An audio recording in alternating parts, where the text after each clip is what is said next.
In May 2021, 4 days after the celebration day of Ramadan, a family filed a report their daughter had become pregnant after sexually assaulted by her teacher during her stay at an Islamic boarding school. That one report opened the door to many more. The same man was eventually found guilty of assaulting 13 girls between the ages of 14 and 17. Over a span of 5 years, 9 babies were born from 8 victims, meaning one victim gave birth twice. But that wasn't the only case. Similar cases happen all across Indonesia. According to the National Commission on Violence Against Women, 90% of sexual assaults go unreported. Some people say it's a shameful thing to bring up, and others feel unsure if what happened to them can be considered as assault. In this video, we'll break down what comprehensive sexuality education, or CSE, covers, and why keeping it taboo only fuels shame, silence, and suffering, especially for the most vulnerable.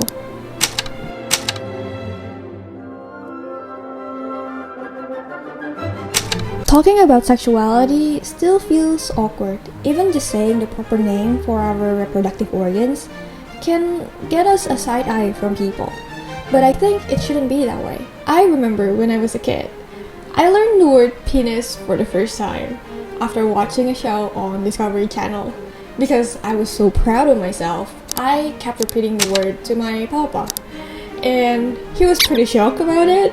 And then he told me to stop saying that, because that word is considered inappropriate, especially when we say it in public. This awkwardness happened to me because my parents were also awkward to talk about the subject to me, even for educational purposes. Because one, there is no formal structure on how to talk about this subject to kids. And two, sexuality education often misunderstood as an encouragement for kids to have early sexual activities. So until today, even though I'm grown up now, I still feel like saying anything related to sexuality feels vulgar. When you live in a country as religious as Indonesia, where religious belief shapes cultural belief, it's no surprise the topic feels off-limit, especially for women. Also, in Islam, there's a teaching that premarital sex is prohibited, and the thing is, 87% of Indonesian population is dominated by Muslim. In Christianity, you can also find similar teachings appears on the Bible. The surprising part is back in the Hindu-Buddhist period, sexuality was more openly discussed. Depictions of it was carved on temples. Like here at Candi Cetho in Bali, there is a carving of a giant phallus, which is another term for penis, which meant to symbolize the creation of human. There's also another temple in central Java, which is quite known for having erotic arts. Unfortunately, it is believed that many of the temple's erotic features were vandalized during the Islamic invasion. This taboo actually rooted very deeply and complex, because it doesn't only shape our culture or community, but also it shapes the policy in here too. Government bodies often hesitate to talk about this issue openly, fearing they might be seen as too liberal or anti-religion. But the thing is, sexuality education isn't about promoting early sexual activities. Instead, it's the complete opposite of that. And it's also a whole lot more than that. There's a lot of cases where teenagers seek answer in the wrong places, from their friends, random corners of the internet, and yes, often from pornography. And the problem with that is none of these sources teach responsibility, respect, consent, and how to avoid real-life consequences. I mean, even an elementary student knows how to download such video easily, and they share it with their friends. According to the head of Indonesia's National Population and Family Planning Agency, in 2023 alone, around 50,000 underage marriages occurred. Many of them because the girl was already pregnant. Maybe you're not familiar with Indonesian culture, so you might be wondering, why marriage? The purpose is not for love.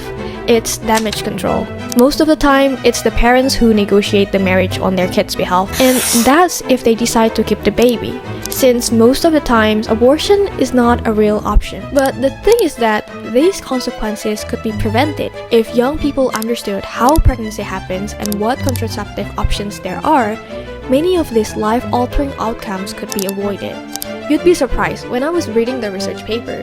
These kids didn't think doing unprotected sex would lead to pregnancy because the first few times they did it, it was safe. They often drop out of school, lowering their job prospects, and even when they do get a job, it's usually an underpaying one. Many face social rejection, and without financial stability, most young couples move in with their parents, who end up controlling their lives and relationship, which makes them even more helpless. These stressors sometimes drive many to alcohol abuse, and even worse, suicide attempt. Talking about CSE is helping them to recognize what sexual coercion and pressure look like, when and how to say no, and most importantly, how to speak up if something's wrong.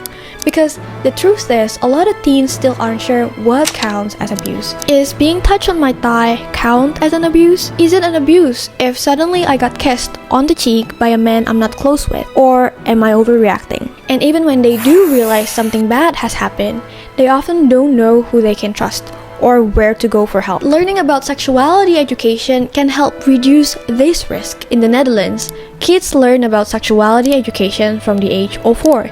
And no, they're not learning about contraception just yet. And the result? The Netherlands has a very low rate of childbirth and STIs. And when abuse happens, kids are more likely to report about it. With all the evidence of abuse and problems we're facing, let's ask, whose responsibility is it? The answer is, it's everyone's responsibility. You, me, educators, parents, counselors, policymakers, basically everyone in our community. How, you may ask? Well, there are so many CSE contents on the internet that you can learn from. I will also link a PDF on the description box down below so you can start learning from it. The reason why I care is because when I was a kid, I also knew what it felt like to be curious and to be confused whether the touch that I received from someone is inappropriate or I was just overreacting. If you have little kids around you that you care about, you most likely don't want anyone to cross them or have them explore porn sites because they accidentally click on an ad. So being educated on this subject is actually a prevention tool. And I know it's an awkward and tough subject to talk about, but well, sometimes the most uncomfortable ones are the most important ones to talk about. I long to see our community to have a high level of awareness and understanding on this subject, and not seeing it as a liberal and anti-religion thing, because it's not. In fact, this is our way to protect people, young and adult, from harm. If this video helped you or made you think, go leave a comment down below or share it with someone. If you want more cultural breakdowns, go subscribe to this channel.